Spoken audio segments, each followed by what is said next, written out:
Olá, de volta com o programa Vídeo Debate aqui para você. E tenho a honra, a satisfação de receber aqui nos estúdios Fernando Holliday, do Movimento Brasil Livre. Seja muito bem-vindo, Fernando. Muito obrigado, Tom. É um prazer. Fernando, antes de mais nada, assim, só para o pessoal que ainda não te conhece, você é muito conhecido, tem aí, é popular, vamos dizer assim, não só na cidade de São Paulo, como no Brasil todo. Mas para quem não te conhece, conta um pouco da sua história. Você tem uma história muito interessante sob minha perspectiva. Gostaria que você compartilhasse aqui com os nossos amigos. Claro. Bom, eu tenho 19 anos, né? Nasci na cidade de São Paulo mesmo, mais especificamente no Hospital Universitário da USP, onde a minha mãe trabalhou por muitos anos lá. Ela trabalhou como auxiliar geral do hospital por mais ou menos 20 anos, né? E eu nasci no dia 22 de setembro de 96 e não cheguei a conhecer meu pai. Meu pai, ele desapareceu em abril de 97, sem deixar muitas pistas. Até hoje a gente não entende exatamente o que aconteceu. Ele foi viajar, fez uma viagem a negócios e depois dessa viagem nunca mais voltou. Não recebemos cartas ou ligações e, enfim, ninguém o viu no caminho de ida ou de volta. E desde então minha mãe teve que lutar para me criar sozinha, somente com o seu emprego. Hoje ela já é aposentada, né? Ela acabou se aposentando por invalidez devido a doenças respiratórias e tudo mais, e acabou tendo que me criar sozinha. Eu cresci, parte da minha infância eu passei ainda na cidade de São Paulo, né? Meus tios até hoje moram ali na Zona Norte, na Brasilândia, e outra parte eu passei em Carapicuíba, onde minha mãe mora ainda até hoje. E sempre estudei em escola pública, ou seja, nunca tive uma educação de qualidade de fato, né? Para aprender muitas coisas eu sempre tive que correr atrás desse conhecimento, o que acabou facilitando com a vinda da internet, que com muito custo eu consegui trazer para casa, e foi também por meio da internet que eu cheguei ao meio liberal, comecei a estudar mais sobre isso, até porque na escola pública sempre fui muito submetido a professores com simpatias a partidos mais à esquerda, como o PT, PCdoB e PSOL, então sempre tive um ensino meio deturpado, quando conseguia ter esse ensino, né? Então eu durante toda a minha adolescência, durante toda a minha infância, basicamente tudo que eu aprendi, eu posso dizer que foi por conta própria, muito pouco a escola conseguiu me ensinar, até mesmo a alfabetização, minha mãe me ensinando em casa mesmo, porque os professores que tive, eles não tinham essa formação suficiente para conseguir alfabetizar uma criança, infelizmente, e essa ainda é a realidade em muitos lugares do nosso Brasil. Bom, e eu cresci, então, grande parte da minha vida em São Paulo e em Carapicuíba, ambos periferia da região metropolitana, e, enfim, aos trancos e barrancos a minha mãe conseguiu aí me dar o mínimo necessário para conseguir conquistar a minha cidadania de fato. Então, Fernando, mas por que o meio liberal atraiu você? Essa situação do liberalismo atrai você? Porque não é o PT, não são os partidos de esquerda que estão a favor dos pobres? Essa é a minha provocação para você, obviamente. Durante muito tempo nós fomos obrigados a ouvir, quando digo nós, eu digo as pessoas mais pobres, as pessoas mais carentes, fomos obrigados a ouvir que o PT salvou as nossas vidas, trazendo comida para as nossas mesas, enchendo as nossas geladeiras e os nossos estômagos. Eu posso até dizer isso com um pouco mais de propriedade, porque a minha família, parte dela, mora ainda até hoje no Nordeste, mais especificamente ali na região sul da Bahia, e sempre foram pessoas muito carentes. Enfim, meu avô trabalhou na roça, faleceu em 2002, mas ele sempre teve na mente dele de que era o trabalho dele que iria trazer um futuro melhor para a nossa família. E ele nunca esperou de nenhum governante que trouxesse uma vida melhor para a nossa família. Ele sempre acreditou que era o trabalho que iria melhorar as nossas condições de vida, e foi para isso que ele trabalhou durante a vida dele inteira. Eu, apesar de ser muito novo, na época que ele faleceu, eu tinha 6 anos de idade, Eu me lembro que eu fui visitar ele no hospital, já estava muito mal. Ele não era tão velho, mas infelizmente ele acabou tendo uma doença no fígado e devido às condições dos hospitais públicos no interior da Bahia, ele não conseguiu ser muito bem atendido e acabou falecendo. Mas eu lembro muito bem que ele me disse que eu não deveria desistir da minha família, que eu deveria fazer o máximo, trabalhar o máximo para que eu conseguisse melhorar as condições de vida da minha mãe, dos meus tios. E foi com isso que eu cresci a vida inteira, com a mentalidade de que o trabalho iria mudar as nossas vidas. Mas de repente, pouco depois da morte do meu avô, aparece o senhor Luiz Inácio Lula da Silva, assumindo a presidência, dizendo que iria acabar com a fome no país e dizendo que as famílias mais pobres passariam a ter melhores condições de vida porque ele assumiria a presidência e porque ele traria essa felicidade para os lares. O Lula acabou tendo muita sorte, acabou pegando uma onda econômica internacional muito boa. Exatamente. E com base nisso, ele conseguiu ali, por meio de uma apesar dele, não por ele, por meio de uma política econômica equivocada, e estamos sentindo o resultado dessa política agora, conseguiu trazer um maior conforto. E com base nesse discurso, ele disse que melhorou a vida das famílias. Mas o que a minha família sentiu e o que muitas famílias sentem hoje é que se não fosse pelo trabalho delas, jamais o brasileiro hoje conseguiria ter o conforto que tem. E ainda há muitas pessoas passando dificuldade, ainda mais agora na crise a qual o próprio PT nos submeteu. Então eu acredito que esse discurso, por um tempo, as pessoas começaram a acreditar nele, se submeteram a essa ilusão, mas agora, quando os resultados de fato dessa política lulopetista começam a apresentar os seus resultados, as pessoas começam a enxergar que tudo aquilo não passou de uma ilusão, que tudo aquilo não passou de uma grande mentira e que, na verdade, o que o PT fez, o que Lula fez, foi nos colocar num poço muito fundo e num poço lamacento, porque as pessoas hoje, para saírem da crise, estão tendo que lutar muito, porque a crise econômica que hoje afeta o Brasil, que hoje acomete o Brasil, afeta principalmente os mais pobres, aqueles que Lula dizia que salvaria da fome e da pobreza. Perfeito. Antes de entrar mais nos conceitos liberais, eu gostaria de perguntar para você sobre cotas raciais. Eu sei que você estuda muito esse tema, gosta do tema, e você tem uma autoridade moral para falar do tema que nós branquelos aqui não temos, né? Então gostaria da sua opinião sobre este tema. Na verdade, eu nunca tive, no começo, aliás, eu nunca tinha uma opinião muito formada quanto às cotas raciais. Eu tinha dúvida, na verdade, sobre a minha capacidade, se devido ao racismo, eu teria realmente condições de entrar numa universidade e tudo mais, e essa dúvida ficou até meados do meu ensino médio, quando a partir daí eu comecei de fato a estudar o tema, a ver exemplos pelo mundo, inclusive foi numa dessas que conheci Thomas Sowell, que é um autor negro, inclusive, que escreveu uma grande obra sobre as cotas raciais, demonstrando como elas de fato não funcionam e, mais do que isso, reforçam o racismo. E eu passei na universidade, passei no curso de filosofia para a PUC no início desse ano. Só que quando eu passei na universidade, eu tinha passado primeiro na Unifesp, também em filosofia, e eu já tinha feito um vídeo falando contra as cotas raciais.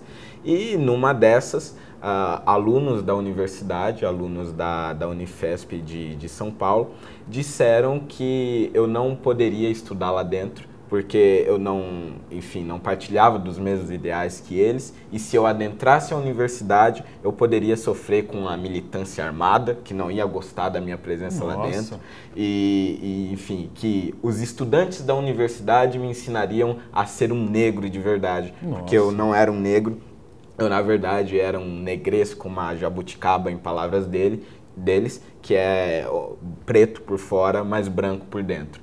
Então, as pessoas que dizem lutar pelo racismo hoje no Brasil, que fazem parte do chamado movimento negro, na verdade, elas próprias praticam racismo. Um racismo diferente, um racismo velado, mas ainda assim um racismo, onde todo o negro que não concorda com as suas ideias, todo o negro que é contra essa submissão, a esse vitimismo que são as cotas raciais... Não vota no PT, por exemplo. Não vota no PT, por exemplo, deve ser atacado, deve ser perseguido. Eles fazem, na verdade, o que eu vou dizer aqui são palavras fortes, mas essa é a verdade. O movimento negro hoje no Brasil faz um verdadeiro trabalho de capitão do mato, perseguindo todos aqueles que não concordam com as suas ideias, perseguindo todos aqueles que destoam do seu discurso. Eu acredito que as cotas raciais, como o próprio autor Thomas Sowell diz muito, ela acaba reforçando o racismo. Porque o que o governo está dizendo é que eu, por ter um pouco a mais de melanina na pele, sou mais incapaz do que você que tem menos melanina. Quer dizer, por ser negro, eu acabo me tornando um pouco mais burro e por isso eu preciso de uma ajuda, que são as cotas raciais. Eu realmente não acredito nisso. Hoje você tem sim muitos negros pobres que estão na periferia, mas você também tem brancos e você também tem pardos. Todos eles são seres humanos e todos eles com as mesmas capacidades intelectuais. E todos eles submetidos à péssima qualidade de ensino, que é a qualidade de ensino pública. Então, eu acredito que estão todos esses no mesmo nível, não há diferenciação. Na periferia, se você é branco, se você é negro, se você é pardo, você vai ser tratado do mesmo jeito, porque estão todos ali na mesma condição. Condição essa a qual o Estado submete essas pessoas, porque são essas pessoas que mais sofrem com a burocracia, são essas pessoas que mais sofrem com os impostos. Então estão todos no mesmo nível, não há por que o negro pobre ser tratado diferente do branco pobre. Todos nós sofremos com a pobreza, todos nós sofremos com a fome, todos nós sofremos com a péssima qualidade de ensino, todos nós sofremos com a péssima qualidade da saúde pública. Então, o que há hoje no Brasil é um racismo institucionalizado. A tentativa de segregar, e o PT é mestre nisso, sim, segregar a população entre brancos e negros, entre homens e mulheres, héteros e gays. Eu realmente não acredito que esse seja o caminho. O Brasil sempre foi um país muito diversificado, então eu acredito que o caminho, na verdade, é enxergar essa miscigenação a qual o Brasil tem, é conseguir enxergar as nossas capacidades enquanto ser humano e refletir, porque a partir dessa reflexão nós vamos conseguir perceber que, na verdade, nós somos todos iguais, temos as mesmas capacidades e não precisamos de um privilégio ou de outro. Olha, eu só tenho a dizer parabéns, faço minhas as suas palavras, fiquei até comovido com a sua fala, parabéns mesmo. Eu gostaria de chamar um intervalo e no próximo bloco, tamanho do Estado, segundo Fernando Holliday. Até já.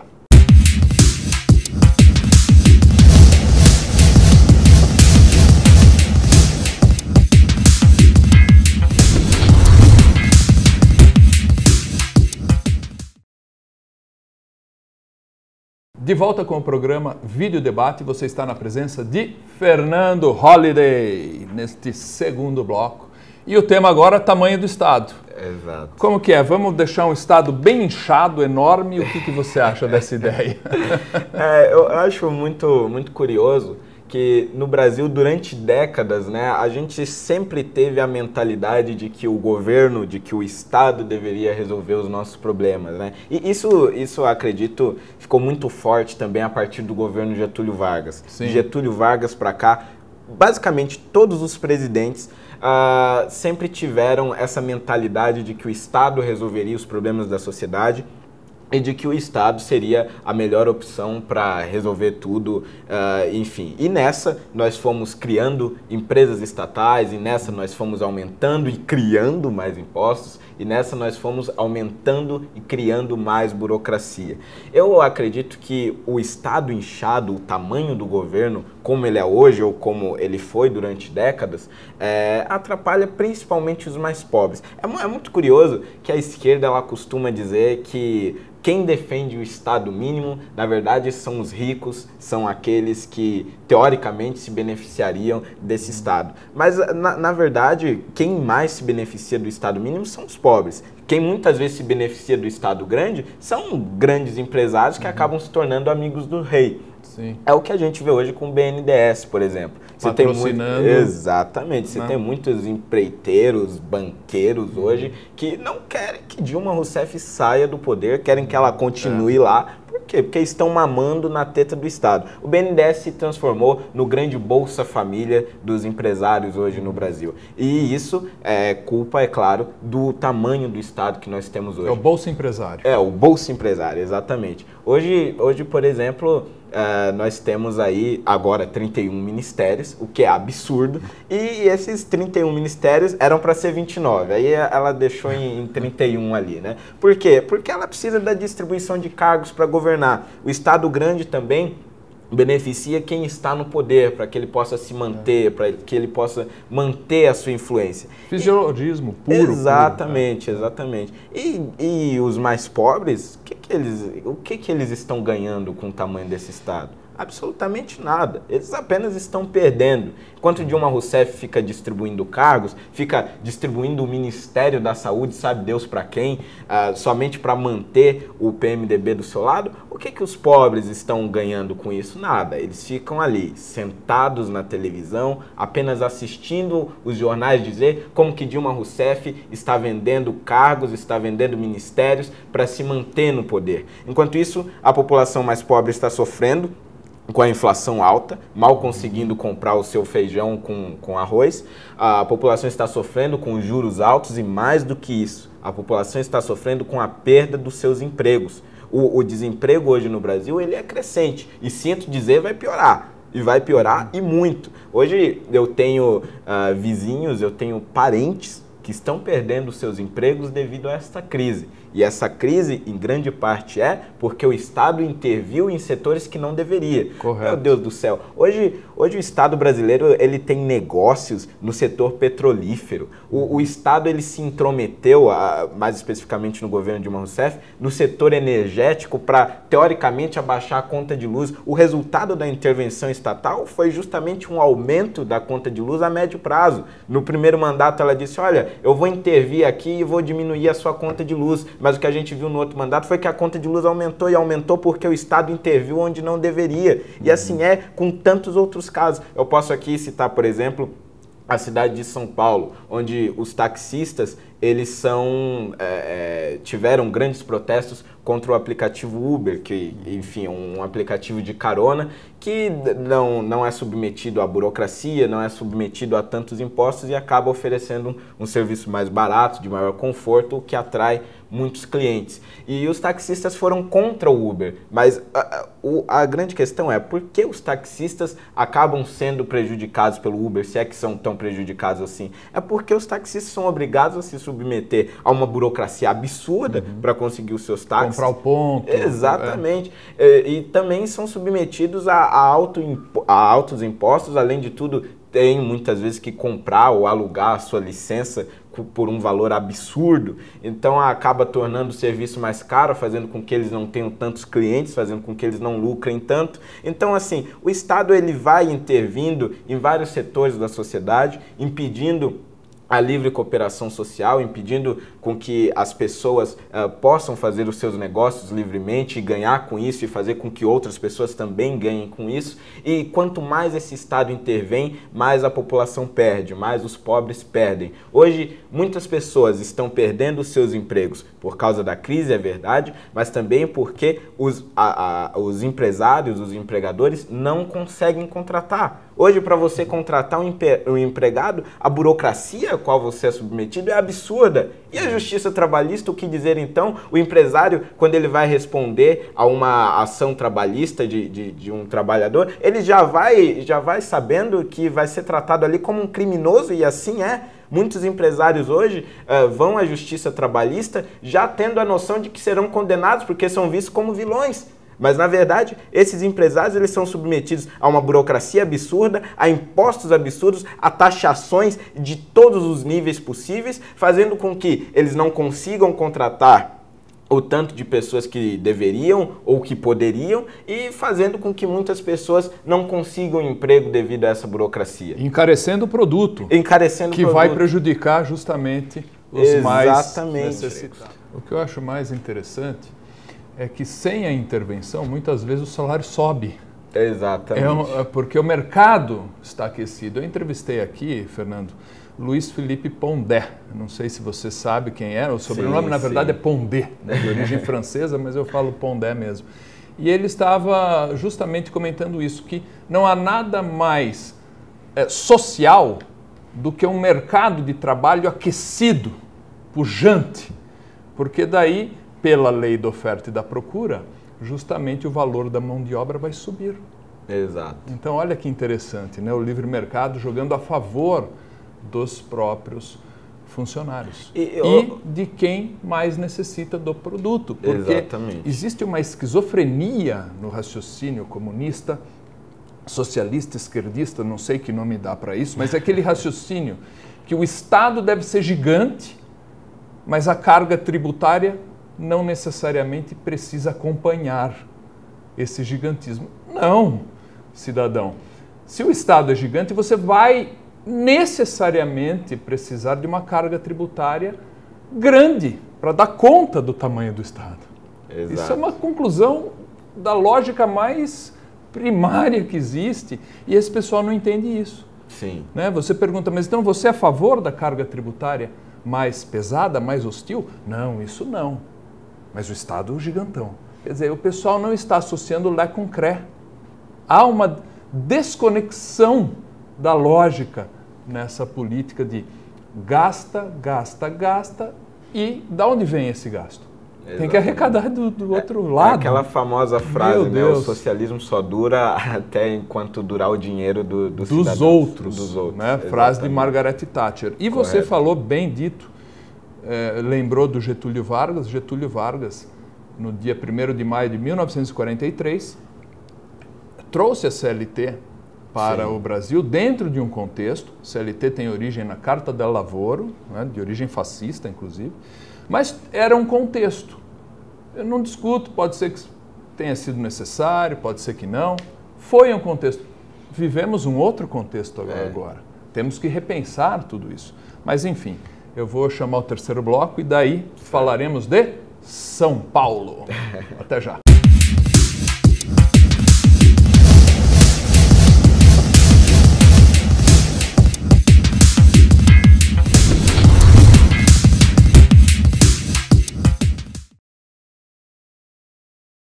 De volta com o programa Vídeo Debate. Neste terceiro bloco você está na presença de Fernando Holliday. Fernando, falamos aqui temas polêmicos, né? Cotas raciais no primeiro bloco.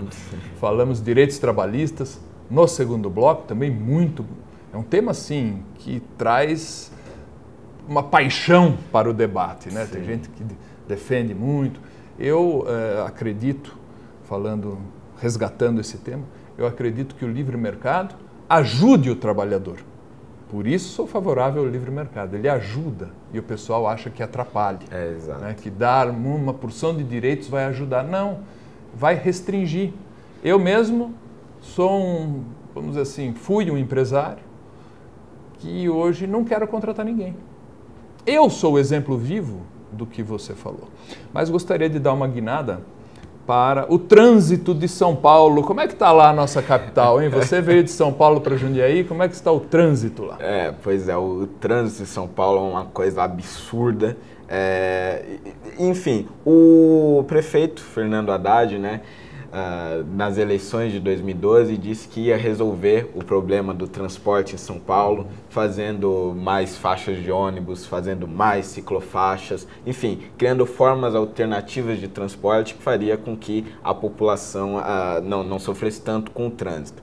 A verdade é que hoje São Paulo ainda sofre muito com o trânsito e os motoristas, mais do que isso agora, estão sendo submetidos a radares a cada esquina, onde supostamente o prefeito diz que esses radares são para diminuir os acidentes na cidade de São Paulo. Vamos falar a verdade. A indústria da multa, isso em Jundiaí também existe agora com o nosso prefeito Bigardi, né, que é um prefeito do Partido Comunista do Brasil, PCdoB, entendeu? Estou só passando a informação para você, né? E ele também tem essa vocação, essa tendência de espalhar esses radares, quer dizer, a fiscalização ostensiva, e a desculpa é para melhorar o trânsito. Eu desconfio seriamente que seja para aumentar a arrecadação. E aí está um dado interessante que saiu na Folha, na segunda-feira, acho que dia 5 de outubro, onde ela diz que a própria prefeitura prevê a arrecadação em mais de R$1 bilhão somente em multas de trânsito. Somente até agosto desse ano a prefeitura arrecadou mais de R$600 milhões. E se não for para aumentar a arrecadação, tire os pontos do cidadão, abra mão da multa. Exato. Olha aí que dica interessante. Então vocês, governantes, que têm essa vocação, essa tendência, esse fetiche da indústria da multa, se não é assim, se eu estiver equivocado, abra mão da multa. Você tem outra forma de punir o cidadão infrator. Tire os pontos dele, tire a carteira de motorista dele.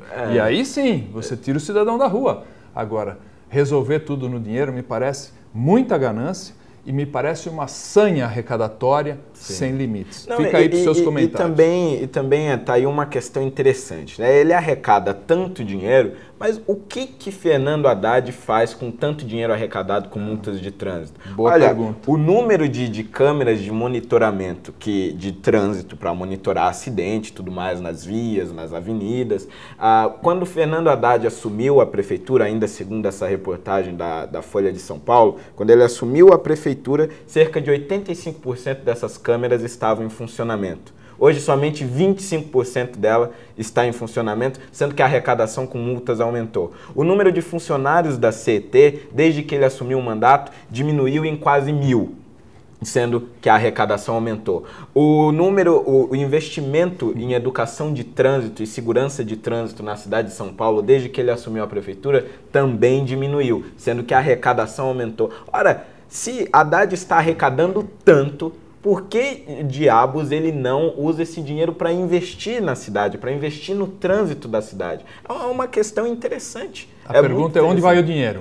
Para onde vai tanto dinheiro? E mais interessante ainda, o número de radares triplicou. É como se ele estivesse usando R$1 bilhão somente para comprar radares e multar mais e mais. A grande verdade é que o Fernando Haddad criou um verdadeiro rombo nas contas da prefeitura, não sabia de onde tirar dinheiro e recorreu às multas, como muitos prefeitos ainda fazem hoje, como você próprio disse aqui em Jundiaí. Então é um absurdo. As prefeituras hoje estão gastando mais do que devem, ainda mais nessa crise, coisa que não deveriam, e ao invés de cortar gastos, ao invés de cortar cargos, elas vão lá e recorrem às multas de trânsito. Hoje em São Paulo, um vereador tem de verba para o seu gabinete mais de R$100 mil. Quase R$130 mil, 80 mil somente para contratar assessores, sendo que o vereador pode contratar até 30 assessores. Meu Deus do céu, o que um vereador vai fazer com 30 assessores? É absurdo. E essa lei foi aprovada pelos vereadores ainda recentemente, nesse mandato do prefeito Fernando Haddad. 30 assessores, R$80 mil.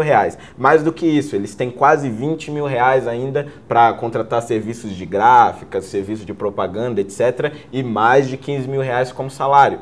É absurdo. A prefeitura, a Câmara Municipal de São Paulo, ela está gastando excessivamente, desnecessariamente, e quando vê que as coisas apertam, ao invés dos vereadores cortarem os seus salários, ao invés de cortarem as verbas dos seus gabinetes, eles ficam lá usando e abusando do dinheiro público. E aí, quando a coisa aperta, tem que recorrer ao cidadão de novo, ou através de impostos ou através de multas. O que está acontecendo em São Paulo hoje é um absurdo. É o que vem acontecendo também no Brasil. O governo federal usou e abusou do nosso dinheiro e agora que não tem para onde correr, fica criando impostos, fica usando mais e mais do bolso do cidadão. O que a gente está vendo hoje é um verdadeiro assalto pelo poder público, seja na esfera municipal, seja na esfera estadual, seja na esfera federal, porque nós temos políticos incompetentes que não conseguem gerir as contas públicas e, ao invés de cortar os próprios gastos, porque não querem abandonar das suas mamatas, não querem abandonar o seu conforto, eles vão lá e recorrem aos cidadãos.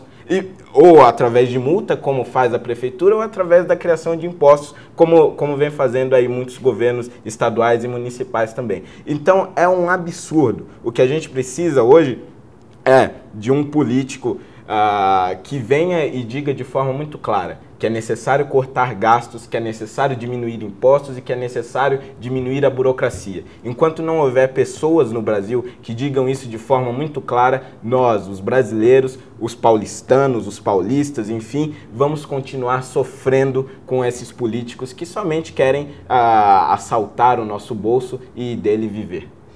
Fernando, tem um dado aí, há mais de ano eu gravei um vídeo. Eu não me conformo muito com essa história da gente, além de não ter dinheiro para as nossas próprias necessidades, a gente patrocine, por exemplo, Porto de Mariel em Cuba, mande dinheiro para fora sem autorização bicameral, inclusive. Né? Você tem que ter autorização do Congresso Nacional, de forma bicameral, Senado e a Câmara. E isto não é obedecido. E eu gostaria de saber o que você pensa disso aí.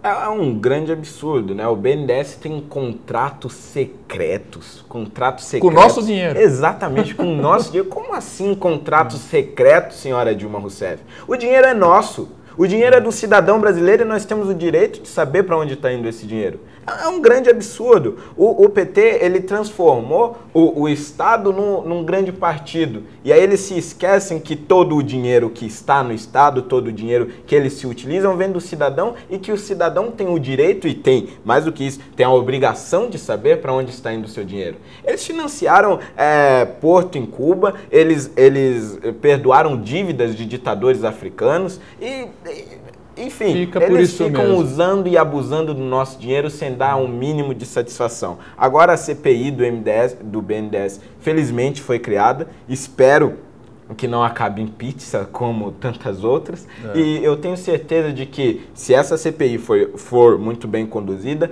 ela vai demonstrar um outro grande escândalo, talvez tão grande quanto o Petrolão ou talvez, quem sabe, maior, porque é muito estranho esses contratos do BNDES. E como a gente já havia dito antes, né, o BNDES acabou se tornando uma verdadeira bolsa empresária. Então deve ter muita sujeira por debaixo desses panos e muita coisa ainda para ser descoberta. Então, Fernando, nós, um pouco antes aqui da nossa entrevista, a gente deu uma olhadinha na internet e vimos lá no G1, site G1, portal G1, ciclofaixa do Haddad, 80 milhões para 400 quilômetros de ciclofaixa, o que daria R$200 mil por quilômetro para pintar ali, né? Essa tinta não está um pouco cara, não? Não caberia aí uma investigação, pelo menos? Não estamos afirmando nada, mas a questão é, será que o preço é esse mesmo? Então, é muito estranho esse preço, muito esquisito. O prefeito Fernando Haddad, ele arrecada aí muito com as multas, e depois ele não investe no trânsito, não investe em câmeras de segurança, não investe em funcionários da CT, não investe na educação do trânsito, mas depois ele gasta e muito com ciclofaixas. Ele tem um fetiche com ciclofaixas. E nada aqui contra a ciclofaixa, né? Claro. Ciclofaixas, ciclovias, é claro, são necessárias, ainda mais agora com mas o trânsito cada vez pior. Mas a esse preço eu acho estranho. Mas agora a esse preço é realmente muito esquisito. Fica aí a sugestão, viu, gente, para dar uma fiscalizada. Está realmente abusando. E ao invés de cortar os gastos, ela fica gastando abusivamente com ciclofaixas. E mais do que isso, faz as ciclofaixas mal planejadas. Se as ciclofaixas estivessem num preço justo e estivessem também bem planejadas, talvez hoje o prefeito não estivesse sofrendo tantas críticas. Mas realmente é algo muito estranho. E eu acho que a Câmara Municipal deveria investigar, deveria abrir, enfim, uma CPI, talvez, quem sabe, quanto a isso, pelo menos para esclarecer de forma muito clara por que desse preço, por que uma tinta tão cara. Fernando, muitas críticas aí a gente vê aos protestos, né? O que você tem a dizer dessas críticas especificamente aos protestos de rua? Recentemente também houve uma entrevista do rapper Emicida à Carta Capital, onde ele diz que os protestos viraram uma grande micareta. Ele diz que um Brasil onde as pessoas reclamam de falta de dinheiro, não haveria motivo para saírem rodando o mundo comprando um boneco inflável e tudo mais, né? O que o Emicida não sabe é que muitas vezes, desde a Grécia Antiga, foi com humor que se fez a política, né? Aqui no Brasil mesmo nós tivemos um cartunista chamado Ângelo Agostini, do século XIX, que fez muitas críticas a Dom Pedro, fez muita crítica aos escravocratas através do humor. E sempre foram essas críticas sérias. E acredito que é isso que hoje acontece no Brasil. Muitas críticas são feitas através do humor, mas são feitas através do humor para gerar uma reflexão. Mas infelizmente o Emicida, por estar mais próximo do PT, por estar mais próximo do PCdoB, acha que a política é feita com ódio, acha que a política deve ser feita com rancor. Mas na verdade não é isso. A política ela é muito mais do que isso. O Emicida, ele se enriqueceu, ele não vive mais a realidade do país, não vive a realidade principalmente das pessoas pobres que estão sofrendo com essa crise, e talvez por isso ele e tantos outros que criticam as manifestações sejam contra ela. Porque se essas pessoas realmente sofressem com a crise, se realmente essas pessoas vivessem no Brasil, como por exemplo Chico Buarque, que fala muito bem do governo, mas vive em Paris, se essas pessoas de fato vivessem o governo petista, elas entenderiam as manifestações e apoiariam. Se elas de fato vivessem no Brasil, vivessem sob o governo petista, elas veriam que não dá para continuar com Dilma Rousseff. Para encerrar, essa história de censura nas redes sociais, não pode falar mal de político, tem um zoom aí atrás disso. O que você pensa disso? Sim, é um grande absurdo, né? Estão tentando censurar a internet, mas eu acredito que não vão conseguir. Acho que o Brasil já passou dessa fase de tentativa de censurar a internet. Hoje, de censurar a internet ou qualquer outro meio de comunicação. Hoje o brasileiro, ele tem noção de que ele tem o direito e ele tem a garantia à sua liberdade de expressão, e qualquer atentado contra isso a população vai reagir, como certamente vai reagir a esse projeto. Não acredito que vá passar, e acredito que o político que formulou isso ou os políticos que apoiam esse projeto deveriam desistir da política, porque lá não é o lugar deles. O lugar na política é daqueles que sabem aceitar as críticas, é daqueles que reconhecem os próprios erros e é, mais do que isso, daqueles que consertam os seus erros. E é por isso também que Dilma Rousseff não merece continuar na presidência da República. Ela cometeu erros graves, cometeu crime de responsabilidade fiscal, deve sair da presidência porque não reconheceu o seu erro, não consertou o seu erro, e por isso ela não merece continuar lá, assim como tantos outros que estão na Câmara dos Deputados e no Senado. Fernando, eu gostaria de agradecer sua presença aqui. Eu que agradeço. O programa está no final do programa, abro um espaço para você, se quiser passar alguma mensagem. Meu sonho de consumo é ver todos esses jovens que estão vindo com essa nova força política realmente participarem do ambiente político. Espero que todos vocês jovens, a exemplo do Fernando, possam exercer essa ação política, seja na rua, seja em cargo eletivo, enfim. Fica aí os meus agradecimentos a você. Eu que agradeço Tom, agradeço a você que nos assistiu até esse momento, e gostaria de dizer que ainda há esperança para esse Brasil, ainda há esperança, e para isso nós bastamos ter políticos que queiram de fato fazer alguma coisa pelo nosso país. Hoje o que nós precisamos nas esferas municipais, nas esferas estaduais e na esfera federal são de pessoas que digam de forma muito clara que o Estado somente atrapalha a vida do cidadão. É você que faz a sua vida melhorar, é você que consegue alcançar o sucesso. Mas para isso você precisa ter um caminho livre de pedras, um caminho livre de buracos esses causados pelo Estado, e precisa também estar livre do peso que você carrega nas costas com a burocracia, com os impostos. O que nós precisamos no Brasil são de políticos que digam de forma muito clara que nós precisamos cortar gastos, que nós precisamos acabar com a burocracia e que nós precisamos reduzir drasticamente o número de impostos e o tamanho da intervenção do Estado em nossas vidas. Acredito que quando nós finalmente tivermos esse caminho livre, quando o brasileiro finalmente puder correr atrás do seu sucesso sem peso nas costas e sem buraco na estrada, nós conseguiremos ter um país desenvolvido e um país mais justo para todos. Parabéns, Fernando, e meus agradecimentos a você que nos acompanhou até agora. Semana que vem, então, mais vídeo debate para você. Até lá.